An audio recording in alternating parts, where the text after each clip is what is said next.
So Féniks being old vine pinotage? Yeah, so essentially Féniks and Granitsteen is the two that bears the certified heritage vineyard seal as well. They're both registered as such and also single vineyards.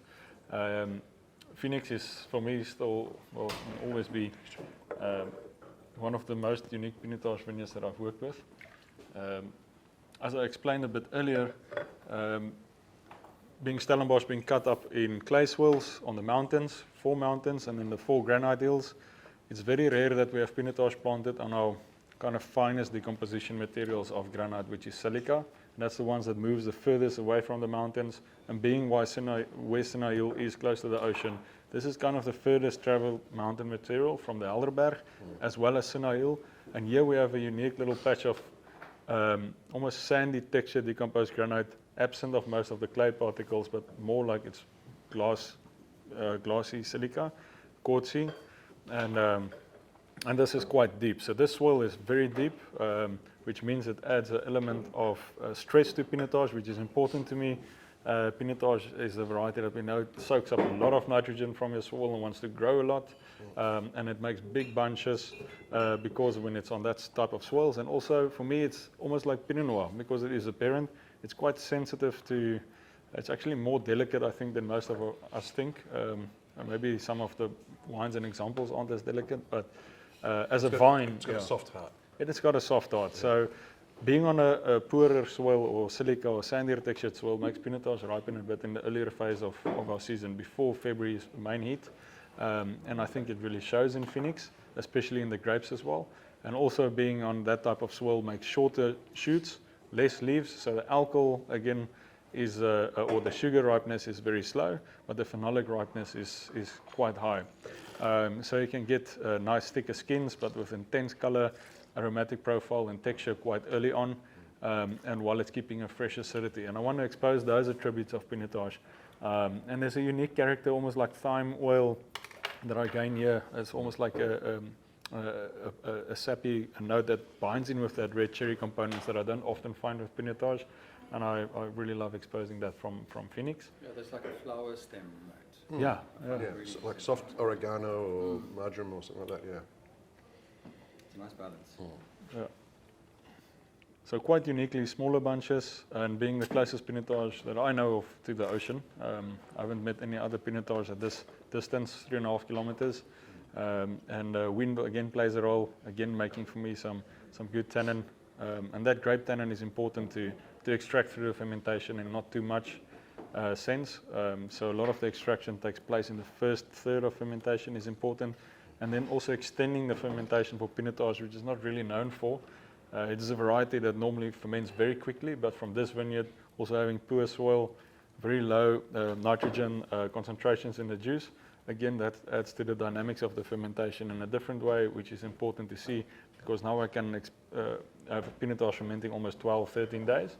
And a lot of that time is in a solution where there's no alcohol, where it's just juice still. And that extraction is much more soft, and it pulls up a type of grape tannin that for me integrates a bit better than oak tannin would have done in the end if you would have put us in oak, in new wood or staves or things. Do you think that's one of the reasons why we associate sort of a bitterness with pinotage so often? Because it rushes through fermentation so quick, and then it ends up at being extracting with alcohol, so you're getting that sort of a more aggressive extraction? Yeah, again, that's coming down to the variety's own nature to really, especially when it's young, grows quickly and it wants to grow far and it wants to make a bigger bunch. But then again, if there's more leaves and it's on a happy swell, maybe a clay swell close to the mountain or close to the riverbed, it will generally make a lot of sugar quickly before the phenolics are right. Yes. So now you take that grapes and you ferment them. It's going to go very quickly. Also, a younger vine will have a lot of better sap flow. It will pull up a lot of nitrogen from the soil. Your fermentation will speed. You have 3-4 days. It's already at maybe 14% alcohol then. So then you want to still keep it on the skins, and it's gonna seep up because now I have a solvent solution, and it's gonna go deeper into the middle of the pips where it's a bit green, get some bitterness out of there, and then also deeper into the skins is going to get that bitterness in. But when your extraction is an aqueous solution and your potential alcohol is a little bit lower because you have less leaves on a poor soil and very less nitrogen in the soil, pinotage expresses for me a leaner, kind of more softer, longer length there. If that makes sense. No, that makes a lot of sense. Everybody has to write a test at the end to get the allocation.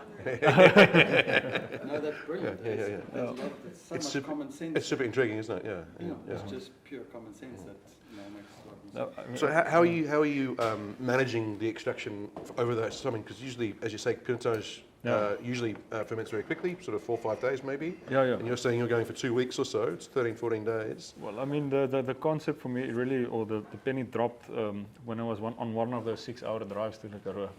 So they are worth it. Damascus. I was thinking about pinotage. I mean, growing up in an old-fashioned winery, we mainly delivered wines to negotiants at Bredell. In our old winery, I had punch down schedule since I was like 6 years old. You know, I was doing punch downs 4 hours every 4 hours. You know, the schedule. If it was a school night, doesn't matter. You know, you have to go up and do punch downs. So I was like praying as a kid, one day I want to make wine that I don't have to punch down. So trying to find a way. So that's why I went to get training in Beaujolais. No, so in the end, but I think in jest, yes, there's some truth. I got used to a lot of those wines, a lot of punch downs, obviously, because we made a lot of port, but we did our red wines the same. There's a place for it, but I wanted to expose maybe finer details of the vineyard that once I can take off that punch down. But how can I extend pinotage to ferment a bit longer? Because we know what plays a role in fermentation time in the end. Yes, it's the nitrogen availability, it's going to be the temperature. And what influences the speed is probably going to be agitation, because the more you agitate it, the quicker it's going to go. So maybe if I try to not agitate it too much, but then again, you know, if you're going to have your cap sitting there, or you have a destemmed portion, your cap is going to rise to the top, you have to punch it down in the end, because otherwise it's going to be very weird at the bottom of the cap, because it's not really, the wine doesn't flow in a circular motion or doesn't have a way to come through. So you have to punch it to break the cap so that the kinetics of the fermentation actually can get going, otherwise it dies. So another way is to, when I make tea and I put the tea bag with a teaspoon in the top and you push it down to the corner and you leave it for 4 or 5 minutes, and that is a more gentler extraction than then plunging the tea bag 1 minute and then rushing off, or just leaving it at the top. So if pinotage, maybe I can use that hypothesis a little bit better. I do destem, but then I put some whole clusters that's actually crushed at the top, or some whole clusters as it is, maybe 20% portion, that puts some weight in the cap and it submerges the cap in a natural way. So I don't build any fancy contraptions or stainless steel or pallets push down the cap. I'll together with some rusty nails. No, I mean, this is, and I never knew this is a really old school Italian trick until I met Luca when he came to my winery and explained to me his grandfather or somebody used to do it up in Italy. Yeah. So that's why I called it. They've gone the other direction. They've come from the other side. Yeah. So that's why I coined it the lasagna technique, because it's layers. So I have some whole bunches at the bottom, and then destemmed, and then the whole bunches at the top weighing it down. So that's the layers. And in that way, I found out that the pinotage, the juice rises through the top whole bunches, and it sits right at the top. But all the skins are staying in the fermentation. Why do I need to punch down? Because the cap is already down. It's already healthy. And it's healthy. You just need to make sure you rotate this and keep the cap healthy at the top. Those whole bunches, and and it's also easy to taste those semi-carbonic bunches at the top, to see if I want to include them or not, or just chuck them away. Maybe use them in Atlanticas or something. I can have a way where this pinotage almost simmers like a teapot instead of being ground like coffee. Because in the end, for me, that perplexes me the most is we grind so much out of pinotage, but it's a variety that has inherently so easy tannins to seep out. You know, it will easily seep out into the aqueous solution. If we do it so much in an alcohol solution, and then later on want to put it in oak to take away the tannin, it's almost counterintuitive, and it has so much of its own natural tannin that I find is a bit more integrated with the flavor than oak. For me, it's difficult to get oak tannin to really bind with pinotage. It's almost like there's like pushing two negative ends of a magnet together, where the stem tannin from pinotage is beautiful. It gives me that almost rose stem or flower stem notes and thyme, And then also that red cherry characters from the skin that sits in the middle of the fermentation is good. So that then almost innocently I stumbled upon that now this whole fermentation is 12 days, 13 days, and it goes smooth, and I've never seen a temperature spike, which Pinotage is known for. Yeah, that's interesting. It spikes around 34 degrees Celsius sometimes if you do punch downs, where here I'm sitting with fermentations, I sometimes have to even warm up the winery to get it, it's 24 degrees Celsius. The first half of fermentation in natural ambient temperatures, because this is third week of January, it's still quite cool in the winery. And it's at 24 max, and most of it's between 17 and 20 degrees Celsius, and I have no cooling that I work on the wines. So that improved the kinetics of the fermentation, and that's quite unique of Féniks, I think, the vineyard itself. Yeah. Maybe using a clay vineyard would have operated differently, and then I would have made it differently.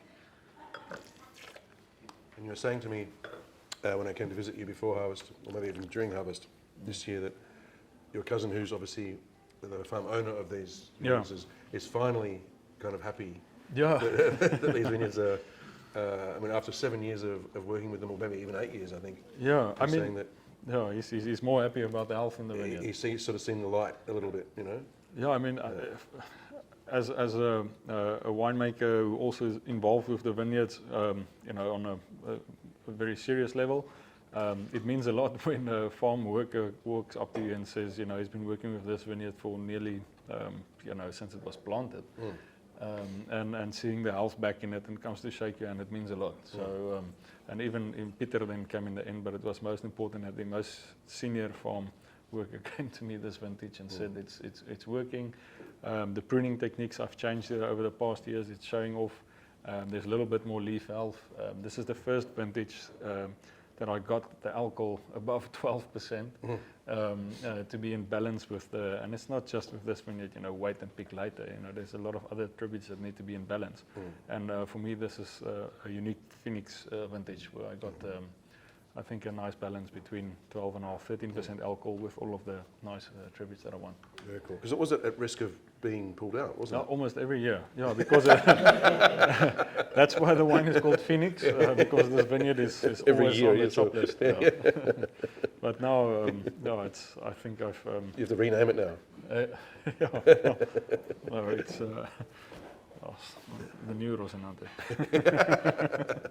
Rosinante Red. Very cool.